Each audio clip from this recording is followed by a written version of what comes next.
खुलुमबाय गोजोन फुंबिलिनि गोजोननायखौ आंनि केकेलाइ बड' रादाबनिफ्राय नोंथांमोननो जासिहरनाय थाबाय। दासिमनि मोननैसो खौरांखौ नोंथांमोननो थाखाय लानानै फैलायबाय आरो दासिमबो चेनेलखौ साबस्क्राइब खालामाखैब्ला अन्नानै साबस्क्राइब खालाम आरो रादाबखौ जोबजासे खोनासंलां। दानिया फै जोङो दिनैनि गाहाय रादाबाव। 16,000 रांखौ आसाम सोरखारा देग्लायनि आनन्दराम बरुवा बान्थाखौ होनो थाखाय थि खालामनाय जाबाय। बिथांमोना फोसावनानै होदों आसाम सेबा बर्डआ फार्स्ट डिभिजन जाब्लानो बे बान्थाखौ मोननाय नङा। सिगांनि समफोरावहाय फार्स्ट डिभिजन जाब्लानो बे आनन्दराम बरुवा बान्थाखौ मोननो हादोंमोन। नाथाय देग्लायनिफ्राय 75 जौखोन्दो मोनब्लासो बे आनन्दराम बरुवा बान्थाखौ मोननो हागोन होननानै सेबा बर्डआ फोसावनानै होनाय जादों। सोरबा 75 जौखोन्दो मोनदोंब्ला seva.org आव लगइन खालामनानै आनन्दराम बरुवायाव लगइन खालामनानै गावनि नामखौ रेजिस्ट्रेशन, डेट अफ बार्थ आरो गासै रल नाम्बार आरो गावनि मुङैनो एकाउन्ट नाम्बारखौ डिटेल्सखौहाय फिलआप खालामनो थाखाय सेबा बर्डआ फोसावनानै होनाय जाबाय। गुबुननि एकाउन्ट नाम्बार थाब्ला जानाय नङा होननानै बुंदों। गावनिनो एकाउन्ट नाम्बार थाब्लासो बे रांखौ मोननो हागोन होननानै सेबा बर्डआ फोसावनानै होनाय जादों। हाजारनि पेपार नायफिननाय रिजाल्टखौहाय मोननाय जाबाय। बेयावहाय सानै फरायसाफोरा टप 10 मोननो हानाय जायाखैमोन। गावसिनि नाम्बार मोननायखौ गोजोननाय गैयिनि थाखाय सानै फरायसाफ्रा नायफिनहोनायावहाय सानैबो दा टप 10 आवहाय मासि आवग्रिनो हानाय जाबाय। सासेया 6थि आरो सासे 10थि मासियावहाय टप 10 आवग्रिनो हानाय जाबाय। बिसोरनि मुंखौ फारियै प्रार्थना दत्त आरो अबिनाश सहरिया होननानै मिथिनो मोननाय जादों।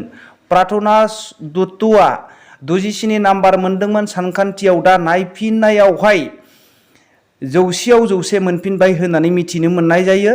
बियो शिबसागरनिमोन।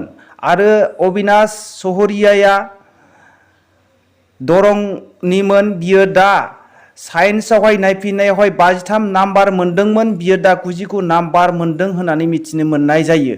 दा प्रार्थना दत्तआ 6थि मासियाव आरो अबिनाश सहरियाया 10थि मासियावहाय आवग्रिनो हानाय जाबाय।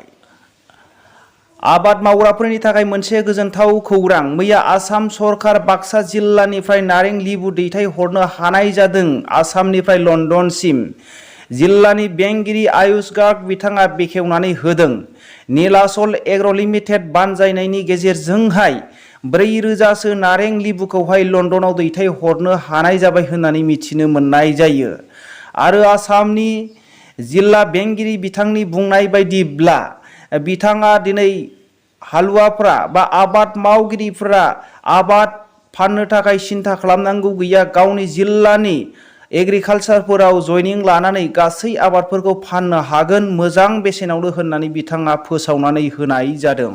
देग्लायनि गासै मुलुगनाव सोलोंसालियाव बबे साबसिन सोलोंसालि हिसाबै मुलुग सोलोंसालि सायख'नाया जादोंमोन। NIRFनि रेंकिं हिसाबैहाय थांनाय बोसोरावहाय जोंनि गुवाहाटी मुलुगसोलोंसालिया 45 नाम्बारमोन।